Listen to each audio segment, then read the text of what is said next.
Yan mga ka-mechanics, dito tayo muli. Magche-check tayo ng linya ng crankshaft. Ito yung pababa papuntang crankshaft. Papunta naman ng computer to ECU. Titignan natin kung may mga power yan. Yung isang test light natin nasa tester natin, multi-tester nasa ground. Ngayon, i-check natin, naka-bolts tayo. Ngayon i-check natin kung meron siyang power. Yan. Ito, meron siyang 12 volts. Pansin nyo. Yan yung nag-iisa. Yan. Makita nyo pa hard yan sa pinakadulo.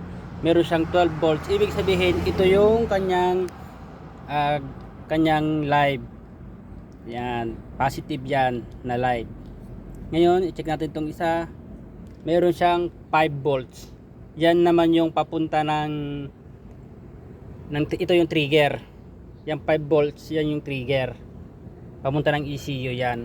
Ibig sabihin, yung magmula ECU papunta dito, maganda yung linya niya. Kapag ka hindi 5 volts yan, short to ground yan or putol. Check natin yung isa.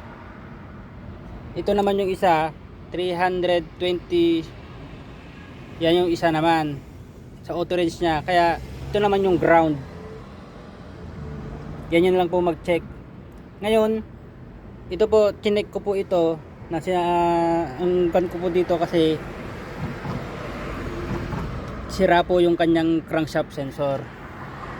Ngayon, kapag pinipitikan ko po ito ng pag tinanggal po natin yan ito naka 5 volts po ito. Pag tinatapan ko ito ng ground, kasi dapat ito papunta dun sa crankshaft sensor nya, nagtitrigger yan, nagbabalikan lang yung negative tsaka yung 5 volts, nagbabalikan lang na ganon.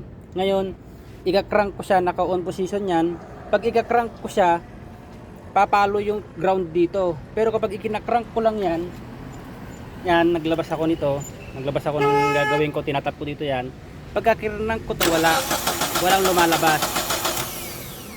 Pero kapag tinatapan ko yan tatapan ko ngayon yan, yung isang sa test light ko ilalagay ko sa ground. Tatapan ko ng dito test light ulit, itatap ko dito yan. Dapat to magkaka-ground to. Yan. Ngayon kapag i-crank ko yan, mapapansin nyo, pag i-crank ko yan, tapos itatap ko siya, kailangan yan magkakaroon ng, pansin nyo yan, magkakaroon yan. Pansin nyo, nakita nyo yan o, tinatap ko yan, tinatap ko dito.